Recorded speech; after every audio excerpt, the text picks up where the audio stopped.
దేవుడు ఒక్కడే. అందరికీ తండ్రి అయిన దేవుడు ఒక్కడే. ఈ భూమి మీద ఉన్నటువంటి మానవులు 200 దేశాలు ఉన్నాయి. అనేక మంది జాతుల వారు ఉన్నారు. వేరే వేరే రంగులు కలిగిన వారు ఉన్నారు. కొన్ని వేల భాషలు మాట్లాడే ప్రజలు ఉన్నారు. అన్నప్పటికీ ఈ మానవులందరికీ తండ్రి అయిన దేవుడు ఒకడే. ఆయనే తండ్రి, ఆయనే దేవుడు. అందుకే తండ్రి అయిన దేవుడు సృష్టించినవాడు అని. దేవుడు ఒకడే. భాషలు ఇన్ని మాట్లాడినా, వేల భాషలు ఉన్నప్పటికీ, 100 దేశాలు ఉన్నప్పటికీ, మనుషులు నివసించే భూమి మాత్రం ఒకటి. ఈ భూమి మీద 200 దేశాలున్నా ఈ 200 దేశాలకు వెలుగునిచ్చే సూర్యుడు ఒకటే. వెన్నెలనిచ్చే చందమామ కూడా ఒకటే. అక్కడే అర్థమవుతుంది దేశానికి ఒక దేవుడు లేడు, ప్రాంతానికి ఒక దేవుడు లేడు. కానీ సృష్టికర్త అయినటువంటి దేవుడు ఒకడే.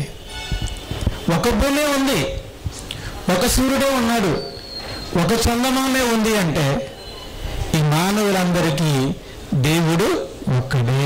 ఒక్కడే. మానవులు వేరు వేరు ప్రాంతాల్లో వేరు వేరు భాషలు మాట్లాడుతూ ఉన్నప్పటికీ మానవులందరూ కూడా ఒకటే. ఎందుకంటే మానవులలో ఉదాహరణకి రక్తం అవసరమయ్యి, భారతీయుడికి రక్తం అవసరమయ్యి అమెరికా వాడి యొక్క రక్తాన్ని ఎక్కించవచ్చా, ఎక్కించకూడదు? ఎక్కించవచ్చు. గ్రూప్ అనేది మ్యాచ్ అయితే ఖచ్చితంగా ఏ దేశం వాడి రక్తమైనా మరో దేశంలో ఉన్న వాళ్ళకి ఎక్కించవచ్చా లేదా? ప్రధాని కోవిడ్లోనే ఉన్నాం. ఆ కోవిడ్లో ఉన్న వాళ్ళకి యాక్సిడెంట్ అయింది. తెలుగుగా మనం మన రక్తం ఇవ్వచ్చు, ఇవ్వకూడదా? ఇవ్వచ్చు. బ్రతుకుతారా, చచ్చిపోతారా? బ్రతుకుతారు. అంటే ఈ ప్రపంచంలో ఉన్న వాళ్ళ యొక్క పై రూపాలే వేరుగా ఉన్నాయి, రంగులు వేరుగా ఉన్నాయి, భాషలు వేరుగా ఉన్నాయి, ఆ కట్టు బట్ట ఆ వస్త్రధారణ వేరుగా ఉన్నాయి తప్ప లోపల ఉన్న రక్తం అందరిది ఒకటే. కానీ జంతువులు మనుషులు వేరు. జంతువుల రక్తాన్ని మనుషులకు ఎక్కించగలమా? ఎక్కించలేం. కనుక జంతువులు వేరు, మనుషులు వేరు. కానీ ఉన్న 600 లేదంటే 700 కోట్ల మంది మనుషులందరూ కూడా ఒక్కటే. బైబిల్ చెప్తుంది ఒక మనిషి నుండే ఇన్ని కోట్ల మంది ప్రజలు వచ్చారు. అపోస్తుల కార్యాలు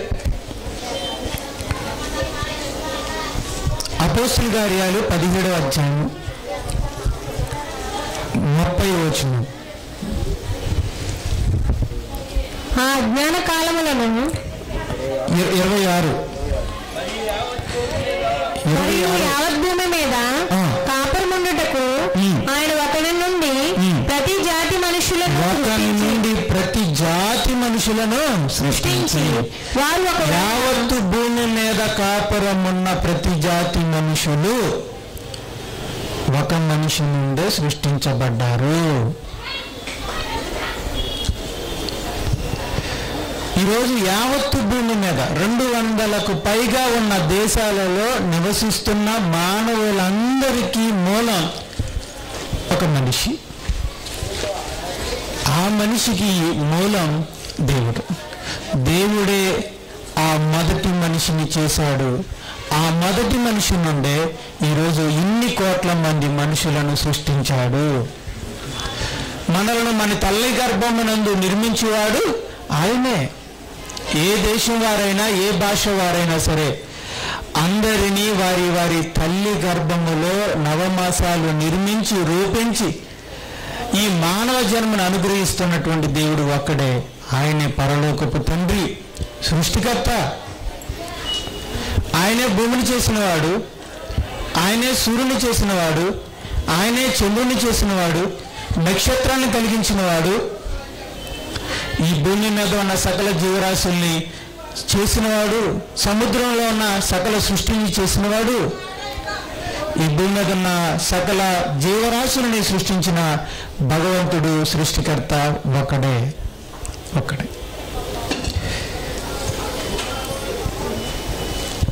సత్యాన్ని గ్రహించాలని నేను అందరినీ కూడా ప్రేమపూర్వకంగా కోరుకుంటూ ఉన్నాను.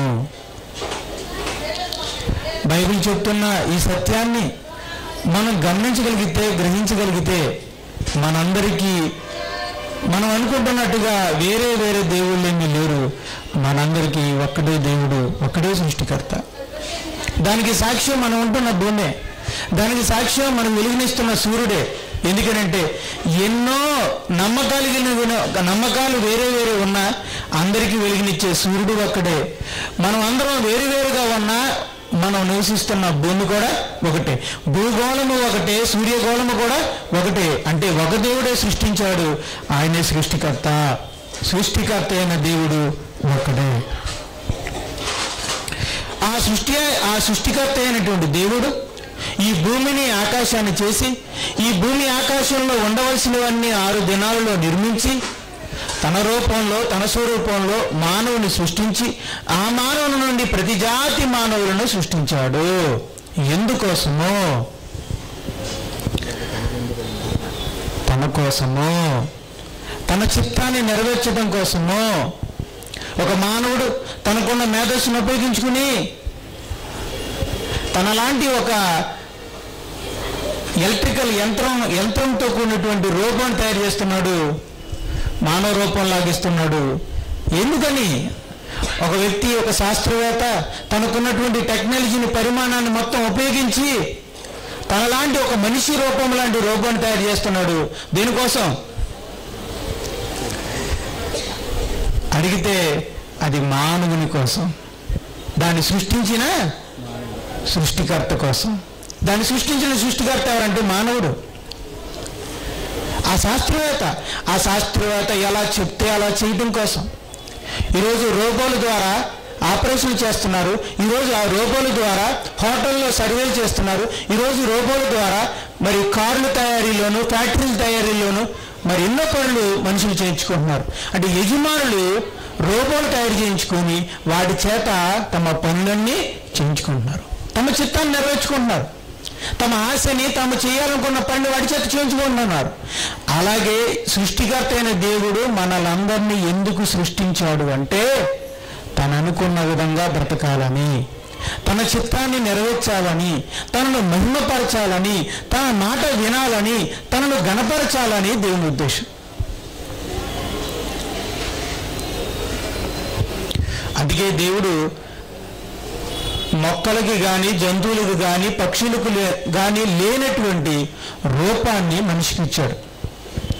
అదే దైవ స్వరూపం, దేవుని స్వరూపాన్ని, ఆయనకున్న ప్రేమ స్వరూపాన్ని, ఆయనకున్న కృపగల స్వరూపాన్ని, ఆయనకున్నటువంటి న్యాయమైన స్వరూపాన్ని, నీతిగల స్వరూపాన్ని, మహిమగల స్వరూపాన్ని దేవుడు మనిషికి ఇచ్చాడు.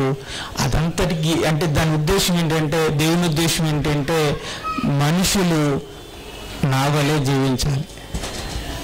నేను ప్రేమ కలిగిన వాడిని ప్రేమలా జీవించాలి, నేను నీతి కలిగిన వాడిని నీతిలా జీవించాలి, నేను కనికరం కలిగిన వాడిని వారు కనికరంతో జీవించాలి, నేను న్యాయం కలిగిన వాడిని వారు న్యాయంగా జీవించాలి, నేను కృప కలిగిన వాడిని వారు కృప కలిగి జీవించాలి, నేను వాత్సల్యం కలిగిన వాడిని వాళ్ళు వాత్సల్యం కలిగి జీవించాలి, నేను పరిశుద్ధుణ్ణి కనుక వాళ్ళు పరిశుద్ధతతో జీవించాలి అని దేవుడు అనుకున్నాడు. నాలాగుండాలి, నాలా జీవించాలి, నన్ను కనపరచాలి, నన్ను మహింపరచాలి, నా మాట వినాలి అనే ఒక మంచి ఉద్దేశంతో దేవుడు మానవునికి జన్మనిచ్చాడు. నా మాట వింటాడా లేదని పరీక్షిస్తూ దేవుడు ఒక చిన్న పరీక్ష పెట్టాడు. నా మాట వింటాడా లేదా, నా మాట గణపరుస్తాడా లేదా, నన్ను మహింపరుస్తాడా లేదా, నాకు గౌరవం ఇస్తాడా లేదా, నా మాటకు విలువనిస్తాడా లేదా అని దేవుడు ఒక చిన్న పరీక్ష పెట్టాడు. ఈ చెట్టు ఫలాన్ని తినొద్దు అన్నాడు. కానీ మానవుడు తినవద్దన్న ఫలాననే తిన్నాడు.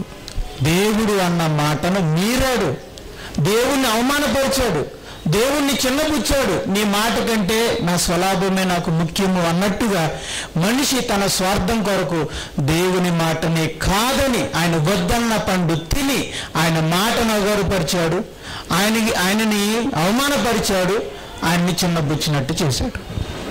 అలా మనిషి ఆ రోజు మొదలుకొని ఆ మనిషి మొదలుకొని ఆ మనిషి నుండి వచ్చిన ప్రతి మనిషి కూడా అలాగే తాను చేసిన సృష్టికర్తను మరిచి ఆయన బ్రతకాలనుకున్న విధంగా బ్రతకకుండా, ఆయన మాట వినకుండా, ఆయన్ని మహిమపరచకుండా, ఆయన్ని గణపరచకుండా ప్రతి మనిషి తనకిష్టమైన సొంత మార్గంలో, సొంత జీవిత విధానంలో, సొంత అభిప్రాయాలలో మనిషి జీవించడం మొదలుపెట్టాడు. దేవునికి దూరం అయిపోయాడు. పాపం వల్ల, ఆయన మాటను అతిక్రమించడం వల్ల మనుషులు దేవునికి దూరం అయిపోయారు. దేవుని వలె దేవుని స్వభావంతో బ్రతకవలసినటువంటి మానవులు దేవునికి వ్యతిరేకంగా జీవిస్తూ దేవునికి దూరం అయిపోయారు. దేవునికి వారు అక్కరలేని వారుగా, దేవునికి అసహ్యులుగా మారిపోయారు. అపోస్తలుల కార్యాలు 17:30. ఆ అజ్ఞాన కాలములను దేవుడు చూచి చూడనట్టుగా ఉండెను. ఇప్పుడైతే అంతటను అందరూ మారు మనసు పొందవలనని, ఇప్పుడైతే అంతటను అందరూ మారు మనసు పొందవలనని మనుషులకు ఆజ్ఞాపించుచున్నాడు. మనుషులకు ఈ ప్రేమ కలిగిన తండ్రి తన మాట వినక దూరం అయిపోయినటువంటి మానవులందరూ మరలా బాగు చేయాలి అనే ఆలోచన అనుకుంది. తన మాట వినందుకు, తన నుండి దూరం అయిపోయినందుకు అలా వదిలేయాలని, వాళ్ళకి ఇష్టం వచ్చిన మార్గంలో వాళ్ళు అలా వెళ్ళి నాశనం అయిపోవాలనేది దేవుని ఉద్దేశం కాదు. నేను కష్టపడి సృష్టించుకున్నటువంటి మానవులు మరలా నా దగ్గరికి రావాలి, మరలా నా మాట వినేవారిగా మారాలి, నేను మరొక అవకాశం వాళ్ళకి ఇవ్వాలి, వాళ్ళు వాళ్ళ తప్పులను వాళ్ళు సరిదిద్దుకోవాలి అని ఆలోచన దేవుడు కలిగి ఉన్నాడు. అందుకే మానవుని అని పిలుస్తున్నాడు. మానవులారా, నా మాట వినక నా నుండి దూరమైపోయిన మానవులారా, మరలా తిరిగి నా యొద్దకు రండి. నేను మీ సృష్టికర్తనే. మీకోసం భూమిని, ఆకాశాన్ని, సూర్యుని, చంద్రుని, నక్షత్రాల్ని, ఈ సమస్త సృష్టిని, ఈరోజు మీరు తీసుకుంటున్న ఈ ఊపిరిని, ఆహారాన్ని, వర్షమును, పంటలను అనుగ్రహించేవాడిని నేనే. సృష్టికర్త అయిన నా దగ్గరికి మరలా రండి, నా మాట మీరు వినండి, మారు మనసు పొందండి. మారు మనసు పొందండి. మారు మనసు పొందటం అంటే నిజ దేవుని దగ్గరికి రావటం. దేవుడు తన దగ్గరికి రమ్మని, మారు మనసు పొంది రమ్మని అడుగుతున్నాడు. ఎంతకాలం అలాగే భక్తిహీనులుగా జీవిస్తారు? ఎంతకాలం మీరు మీ ఇష్టం వచ్చిన మార్గంలో మీరు జీవిస్తారు? ఎంతకాలం ఆ పాప జీవితంలో అలాగే జీవిస్తారు? ఇంకెంతకాలం నాకు వ్యతిరేకంగా బ్రతికి బ్రతికి బ్రతికి బ్రతికి నాకు ఇంకా దూరంగా ఎంతకాలం వెళ్ళిపోతారు? మీ జీవితాన్ని ఎందుకు శక్తం చేసుకుంటారు? మీ జీవితాన్ని ఎందుకు దుర్బలం చేసుకుంటారు? రండి, మీకు ఒక గొప్ప అవకాశం ఇస్తాను. తప్పు చేశారు, నిజమే. నాకు విరోధంగా బ్రతికారు, నిజమే. కానీ తప్పును దిద్దుకునే అవకాశం నేను ఇస్తాను, రండి, నా దగ్గరికి రండి అని దేవుడు అవకాశాన్ని కొందరికి ఇస్తున్నాడా, అందరికి ఇస్తున్నాడా? అందరికీ ఇస్తున్నాడు. ఎంత గొప్ప దేవుడు అంటే, అంతటా అందరూ మారు మనసు పొంది నా యొద్దకు రండి అనే గొప్ప అవకాశాన్ని అందరికీ ఇస్తున్నాడు. ఏ భాష మాట్లాడేవారికైనా, ఏ దేశానికి చెందిన వారైనా, ఏ వర్గానికి, ఏ సామాజిక వర్గానికి చెందిన వారైనా, ప్రపంచంలో నలుమూలల ఏ భాష మాట్లాడేవారైనా, ఏ ప్రజలకైనా దేవుడిస్తున్న గొప్ప అవకాశం ఏంటంటే తప్పును సరిదిద్దుకునే అవకాశాన్ని దేవుడిస్తున్నాడు. ఓకే, ఒకప్పుడు ఈ సృష్టికర్తని తెలియక నువ్వు జీవించావా? ఒకప్పుడు నీకు తెలియకుండానే ఈ సృష్టికర్తకు వ్యతిరేకంగా నువ్వు బ్రతికావా? అన్నా పర్వాలేదు, నీ తప్పును దిద్దుకుని మరలా దేవునికి దగ్గరయ్యే గొప్ప అవకాశాన్ని దేవుడు ఇవ్వబోతున్నాడు. అందుకే దేవుడు అంటున్నాడు, రండి, నా దగ్గరికి రండి అని తన దగ్గరికి రమ్మని చెప్తూ, మారు మనసు పొంది నా యొద్దకు రండి అని చెప్తూ, అదే దేవుడు ఏమని కోరుకుంటున్నాడంటే, తిమోతికి రాసిన మొదటి పత్రిక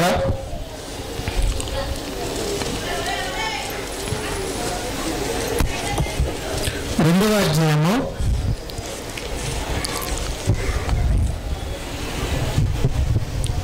4వ వచనం. ఆయన దేవుడు, తండ్రి అయిన దేవుడు మనుష్యులందరూ రక్షణ పొందాలి అని ఇచ్చించుచున్నాడు అన్నాడు. కేవలం ఆ ఊర్లో ఉన్నవారు, కేవలం ఆ పేటలో ఉన్నవారు, లేకపోతే కేవలం ఆ దేశంలో ఉన్నవారు, లేదా కేవలం ఆ జాతికి చెందినవారు, లేదా కేవలం ఇదిగో ఆ జాతికి చెందినవారు, కేవలం ఆ భాష మాట్లాడేవారు, కేవలం ఇదిగో ఆ ధనికులు మాత్రమే, కేవలం పేదవారు మాత్రమే అనే భేదం లేకుండా మనుషులందరూ కూడా రక్షణ పొందాలి అని ఇష్టపడుతున్నాడు. ఎందుకని? భాషలు వేరైనా, ప్రాంతాలు వేరైనా, ధనభేదములు వేరైనా, అంతస్తు వేరైనా, కులాలు వేరైనా, ప్రాంతాలు వేరైనా, దేశాలు వేరైనా, మానవులందరూ తాను చేసిన బిడ్డలు గనుక, ఆయన బిడ్డలు గనుక, మనమందరము ఆయన సృష్టించిన బిడ్డలం కనుక ఆయనకి ఆ వేదన ఉంది. మనుషులందరూ మారు మనసు పొంది రావాలి, నేనిచ్చే ఈ గొప్ప రక్షణ పొందాలి. పరలోకపు తండ్రికి కనబడని వేదన ఏంటంటే, నా పిల్లలు మరలా నా దగ్గరికి రావాలి, నేనిచ్చే గొప్ప రక్షణ పొందాలి. ఏంటి గొప్ప రక్షణ? మనుషులందరినీ రమ్మంటున్నాడు, మారు మనసు పొందమంటున్నాడు, మనుషులందరూ కూడా రక్షణ పొందాలి అంటున్నాడు. ఇంతకీ ఏంటి రక్షణ? దేవుడు మనిషి జీవితాన్ని మార్చడానికి, మరలా మనిషిని వెలిగించడానికి, మరలా మనిషి జీవితాన్ని పునఃప్రారంభించడానికి, పునరుద్ధరించడానికి దేవుడు ఏర్పాటు చేసిన గొప్ప ప్రణాళిక, గొప్ప ప్లాన్ ఏంటంటే రక్షణ. గొప్ప రక్షణ. ఏంటి గొప్ప రక్షణ అని మనం చూస్తే మత్తయి సువార్త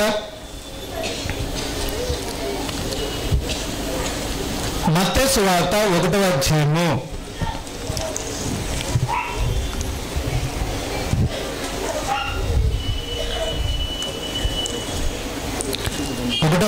21వ వచనం. ఆమె ఒక కుమారుని కనును, తన ప్రజలను వారి పాపముల నుండి ఆయనే రక్షించును గనుక ఆయనకు యేసు అని పేరు పెట్టుదువలెను. ఇదిగో తన ప్రజలను యేసు అనే పేరు ఎందుకు పెట్టారు అని చెప్తూ, తన ప్రజలను వారి పాపముల నుండి ఆయనే రక్షించును. రక్షణ అంటే ఏంటంటే ఒక ప్రమాదం నుంచి రక్షించబడటం, లేదా తప్పించబడటం, విడుదల చేయబడటం, విమోచన పొందటం అనే పదాలు వాడతారు. విమోచించబడటం, విడుదల పొందటం, తప్పించుకోవటం, కాపాడబడటం, రక్షించబడటం, ఇవన్నీ కూడా పర్యాయ పదాలు. గొప్ప రక్షణ పొందటము అంటే ఒక ప్రమాదం నుంచి తప్పించబడటం, ఒక గొప్ప విపత్తు నుంచి విడుదల పొందటం, ఒక గొప్ప బందీఖానాలో నుంచి విమోచించబడటం, ఒక గొప్ప ప్రమాదం నుంచి కాపాడబడటం, అది రక్షణ అంటే. బైబిల్ని అడిగితే ఇంతకీ ఆత్మరక్షణ అంటున్నారు. ఇంతకీ ఆత్మరక్షణ అంటే ఏంటి అని అంటే, ఇప్పుడు బైబిల్ చెప్తున్న రక్షణ ఏంటంటే శరీర రక్షణ కాదు. ఏంటది? ఆత్మరక్షణ. మనిషికి 2 భాగాలు ఉన్నాయి. ఒకటి బయటికి కనబడేది, రెండోది లోపల అంతరాత్మలో ఉన్నది. బయటికి కనబడేది దేహము, లోపల ఉన్నది ఆత్మ. మనం 2 పురుషుల యొక్క లేదా 2 భాగాల యొక్క కలయిక.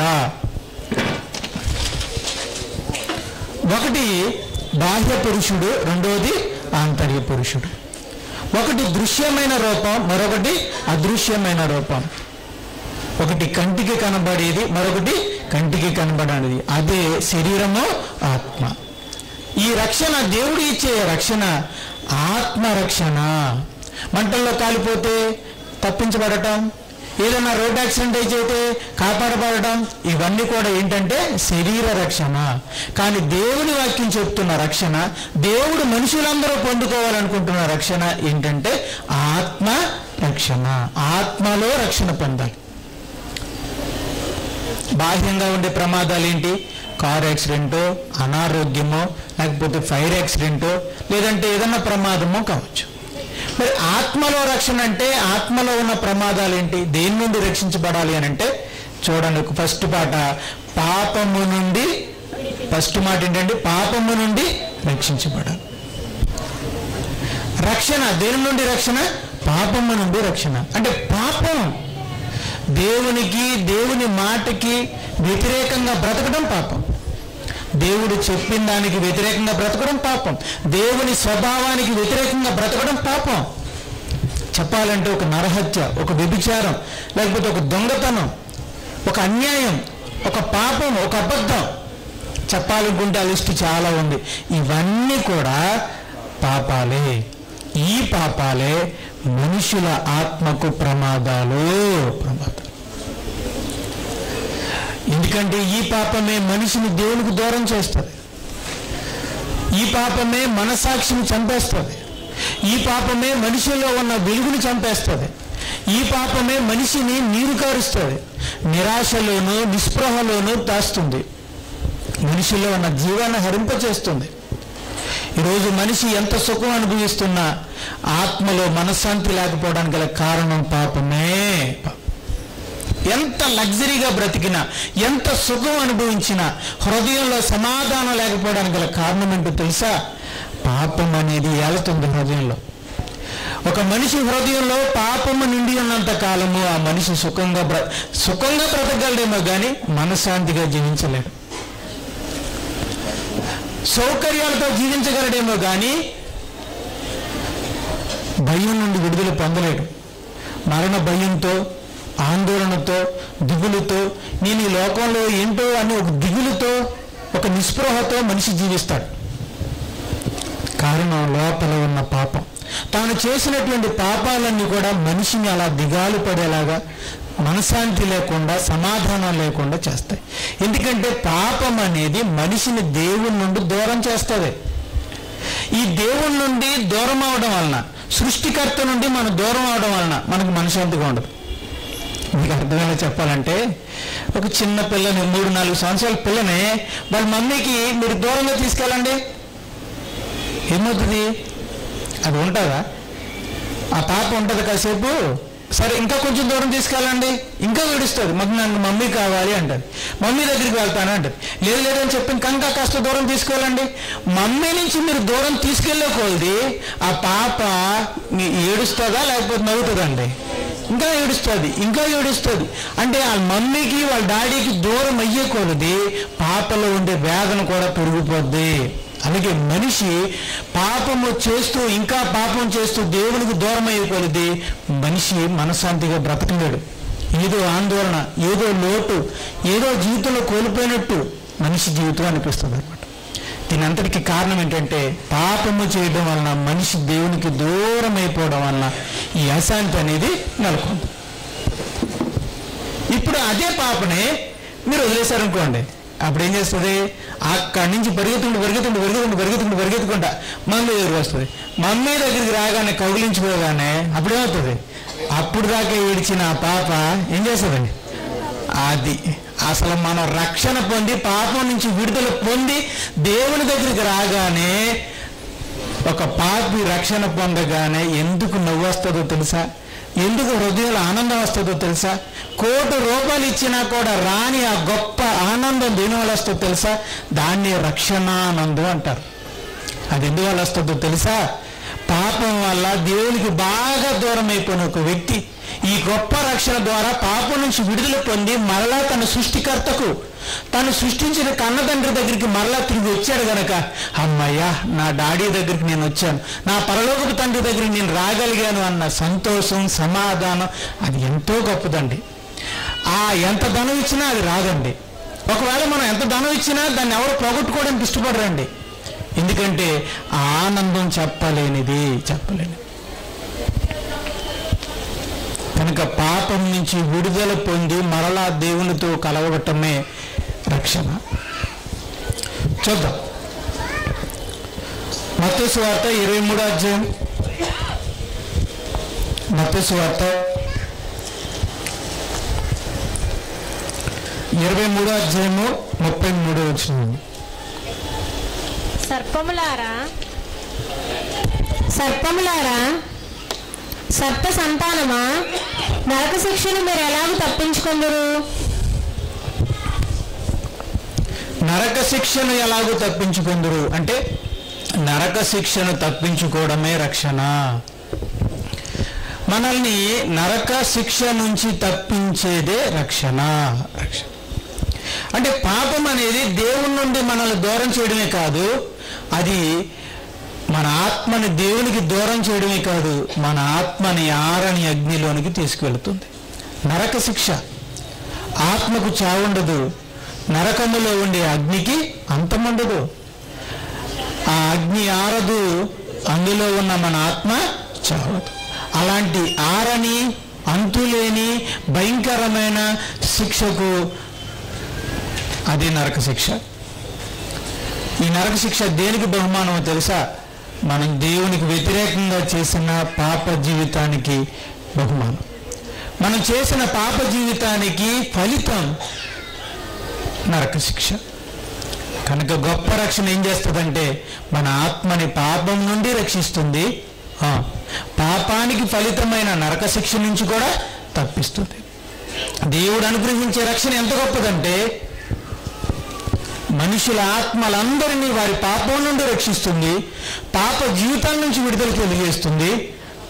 అలాగే పాపం వల్ల ఫలితమైన నరక శిక్ష నుంచి కూడా కాపాడుతుంది, నరకాగ్ని నుండి కూడా కాపాడుతుంది.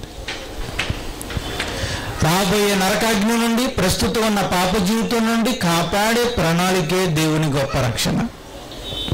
మరి ఈ గొప్ప రక్షణ అనేది ఎలా వచ్చింది?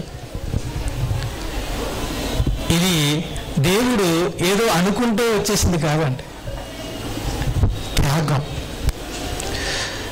త్యాగం, రక్తం చిందించడం వల్ల, ప్రాణం పెట్టడం వలన ఈ రక్షణ అనేది వచ్చింది.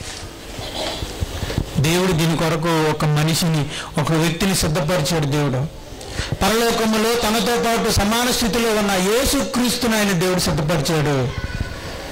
ఆయన్ని లోకానికి పంపించాడు. కాలము సంపూర్ణమైనప్పుడు దేవుడు తన కుమారుణ్ణి పంపెను. దేవుడు లోకమును ఎంతో ప్రేమించి తన అద్వితీయ కుమారుణ్ణి ఈ లోకానికి అనుగ్రహించాను. దేవుడి లోకాన్ని ప్రేమించాడు, రక్షించాలనుకున్నాడు. ఆ రక్షణ కోసం దేవుడు ఏం చేయాలనుకున్నాడంటే తాను ఎంతగానో ప్రేమించి తన ప్రియకుమారుని ఈ లోకానికి పంపాల్సి వచ్చింది. ఆ ప్రియకుమారుడు ఈ లోకానికి వచ్చి రాజులా కాదు, ఒక మనిషిలా పుట్టి, ఒక ధనవంతులా కాదు, ఒక పేదవాడిగా జన్మించి బ్రతకాల్సి వచ్చింది. ఏ పాపము లేకుండా ఈ లోకంలో ఆయన జీవించాడు. తన పవిత్రమైన తన జీవితాన్ని, తన పవిత్రమైనటువంటి ఆ రక్తాన్ని కలువరిగిరిలో శిలువ మీద ఆయన అర్పించాడు, ప్రాణం పెట్టాడు. ఈ మానవులందరూ చేసిన పాపాలకి పరిహారముగా, ప్రాయశ్చిత్తముగా తన ప్రాణాన్ని శిలువ మీద అర్పించాడు. యేసుక్రీస్తు వారు శిలువ మీద ప్రాణం పెట్టడానికి గల కారణము మనందరము చేసిన పాపాలకు పరిహారము. చూడండి, ఏదైనా చేయరాని తప్పు చేస్తే మనుషులు ఏం చేస్తారు? ఆ నేరాన్ని కొట్టేయాలంటే జరిమానా విధిస్తారు, పరిహారం చెల్లించమని అడుగుతారు. కోర్టు వారు కూడా అడుగుతారు, మరి 3 నెలలు జైలు శిక్ష లేదంటే 50 రూపాయల జరిమానా, ఏది కడతావు అంటారు. అంటే ఇప్పుడు 50,000 రూపాయలు కడితే ఈ 3 నెలలకు వెళ్ళే జైలు శిక్ష ఏమవుతుంది? రద్దయిపోతుంది. గ్రామాల్లో కూడా తప్పేస్తారు, 10,000 నీకు వేసాం అంటారు. ఆ 10,000 కట్టేస్తే చేసిన తప్పు మాఫీ అయిపోతుంది. కనుక మాఫీ అవ్వాలంటే, చేసిన నేరం మాఫీ అవ్వాలంటే జరిమానా కట్టాలి. అలాగే మనం చేసిన పాపాలన్నీ కూడా రుణాలు. ఆ పాపాలన్నీ కూడా పరిహారం అవ్వాలంటే, ప్రాయశ్చిత్తం అవ్వాలంటే, అవన్నీ కూడా రద్దవ్వాలి అంటే పాపానికి పరిహారము చెల్లించాలి. దానికి పరలోకం నుంచి దేవుని కుమారుడిని యేసుక్రీస్తు లోకానికి వచ్చి శిలువ మీద తన ప్రాణాన్ని పెట్టి పాపానికి పరిహారం చెల్లించాడు. దీనికి రుజువేంటి? 3వ దినాన ఆయన తిరిగి లేచాడు. అదే రుజువు. యేసు ప్రభు తన కోసమే చనిపోయి ఉంటే 3వ దినాన్ని తిరిగి లేచేవాడే కాదు. యేసు ప్రభు చనిపోయింది తన కోసం కాదు, మనందరి కోసము. అందుకే ఆయన 3వ దినాన్ని తిరిగి లేచాడు. ఆయన చనిపోయింది ఆయన చేసిన తప్పుల కోసం కాదు, మనందరం చేసిన పాపాల కోసము. దీనికి రుజువేంటి? దీనికి రుజువు ఏంటంటే ఆయన మరణించి సమాధి చేయబడి 3వ దినాన తిరిగి లేచాడు. ఆయన పునరుద్ధానం ఏ రుజువు పరుస్తుందంటే, ఆయన మృతుల్లోంచి తిరిగి లేవడం దేన్ని సూచిస్తుందంటే, ఆయన మన కోసం చనిపోయాడు, మన పాపాలను క్షమించడం కోసం, పరిహారం చెల్లించి క్షమాపణ కోసం ఆయన చనిపోయాడు అని రుజువుపరుస్తుంది. కొరింథీయులకు రాసిన 2వ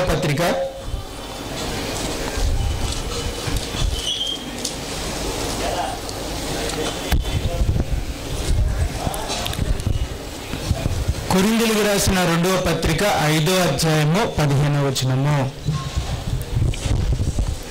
జీవించు వారికి మీదట తమ కొరకు కాక తమ నిమిత్తము మృతి పొంది తిరిగి లేచిన వాని కొరకే జీవించుటకు ఆయన అందరి కొరకు మృతి పొందెను. ఆయన ఒకరి కోసం కాదు, ఒక ప్రాంతం కోసం కాదు, ఒక భాష మాట్లాడేవారి కోసం కాదు. చాలా మంది పొరపడుతున్నారండి, యేసు ప్రభు పలానా వర్గానికి చెందినవాడు అని. కానీ కాదండి, మన సృష్టికర్త మన కోసం పంపిన ప్రియమైన కుమారుడు, రక్షకుడు.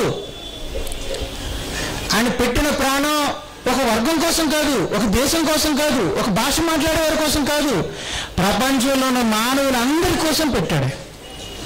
ధనవంతుడి కోసం పెట్టాడు, పేదవాడి కోసం పెట్టాడు, అమెరికాలో ఉన్నవారి కోసం పెట్టాడు, భారతదేశంలో ఉన్నవారి కోసం పెట్టాడు, పాకిస్తాన్లో ఉన్నవారి కోసం పెట్టాడు, ఆస్ట్రేలియాలో ఉన్నవారి కోసం కూడా పెట్టాడు.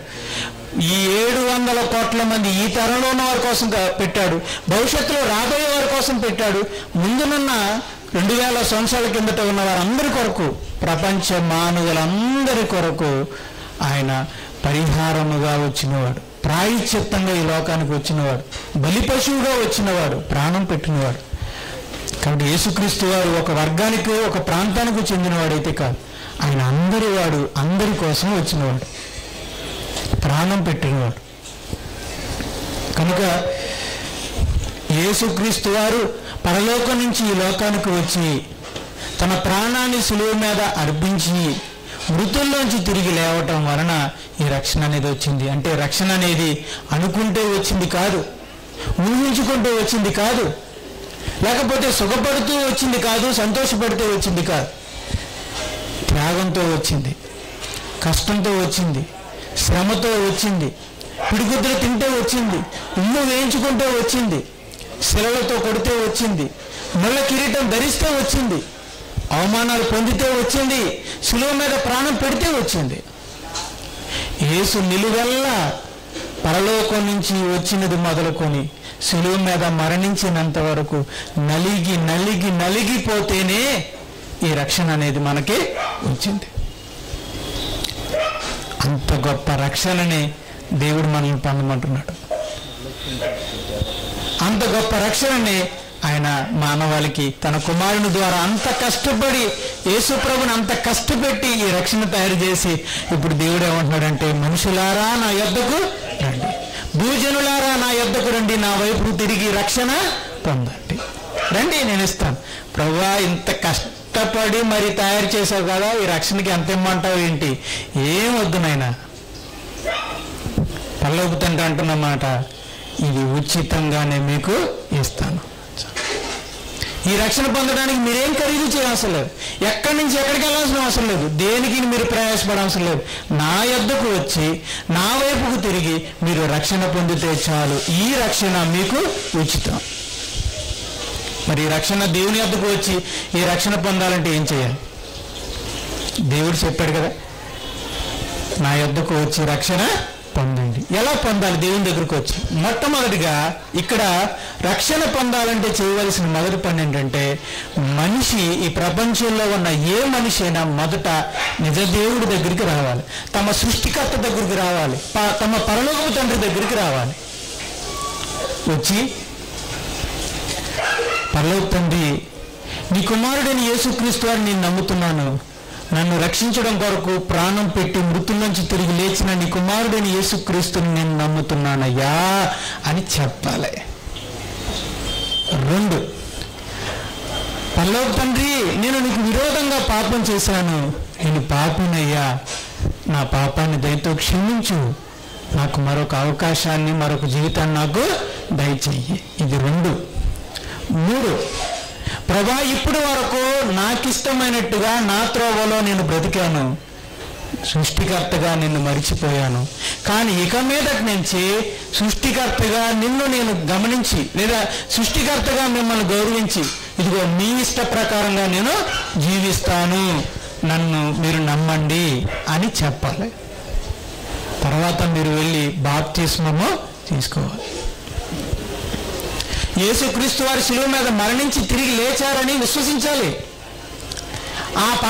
ఆ యేసుక్రీస్తు వారి శిలువ మరణంలోనే నా పాపాలు పరిహరించబడ్డాయి అని నమ్మితే చాలండి. ఎంత గొప్ప దేవుడండి! దేవుడు కోరుకునేది ఒకే ఒకటండి, విశ్వాసం, నమ్మకం. ఇంత గొప్ప రక్షణ ఎంత ఇచ్చుకుంటామో అని అడిగితే ఎంత అవసరం లేదంటున్నాడు. మరి ఏం కావాలి తండ్రి నీకు? ఇంత గొప్ప రక్షణని ఇవ్వడానికి నీకేం కావాలి? నేనేమి ఇవ్వాలి నీ దగ్గర నుంచి? ఒక్కటే. ఏంటది? నమ్మకం. ఏంటది? నమ్మకం. ఏంటది? నీ పాపముల కొరకు యేసుక్రీస్తు శిలువ మీద మరణించాడు అని నువ్వు నమ్మాలి. అంటే ఇంకేం కోరుతున్నావు ప్రభు అంటే 2, పశ్చాత్తాపం కోరుతున్నావు. ఏంటిది?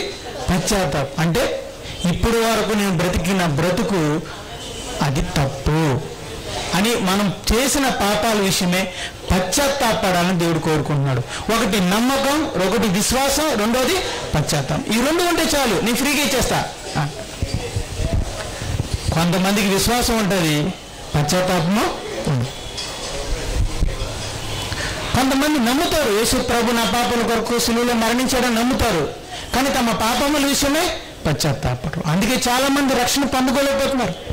రక్షణ ఏమి ఇవ్వకపోయినా ఉచితంగానే ఇచ్చేదైనా సరే చాలా మంది రక్షణ పొందలేకపోవడానికి కారణం ఏంటంటే కొంతమంది నిజ దేవుడి దగ్గరికి రాలేకపోతున్నారు, 2ది యేసు ప్రభు శిలువను నమ్మలేకపోతున్నారు, 3వదిగా తండ్రి దగ్గరికి వచ్చినా యేసు ప్రభు శిలువను నమ్మినా తమ పాపముల విషయమే పశ్చాత్తాపడలేదు కనుక పొందుకోలేకపోతున్నారు. ఎందుకని? తండ్రి దగ్గరికి వచ్చారు, ప్రభువుని తెలుసుకున్నారు, శిలువను గుర్తించారు. మీ పాపముల విషయమే పశ్చాత్తాపడితే మీకు ఎంతో ఉచితంగా రక్షణ ఇవ్వడానికి దేవుడు సిద్ధంగా ఉంటే ఇంకా తమ పాపముల విషయమే పశ్చాత్తాపడకుండా ఉన్నవారు చాలామంది ఉన్నారు. అదంత మంచిది కాదండి. నిజ దేవుని తెలుసుకుని యేసు ప్రభు శిలువ విలువను తెలుసుకుని కూడా పాపముల విషయమే పశ్చాత్తాపడకుండా ఇంకా ఆలస్యం చేస్తున్నారు అంటే దేవుడిచ్చే గొప్ప రక్షణను మనం మరి రక్షణ నిర్లక్ష్యం చేస్తున్నామంటే మరి ఈ పాపం నుంచి, ఆ తర్వాత రాబోయే నరక శిక్ష నుంచి మనల్ని ఎవరు కాపాడుతారు? ఒకసారి ఆలోచించండి.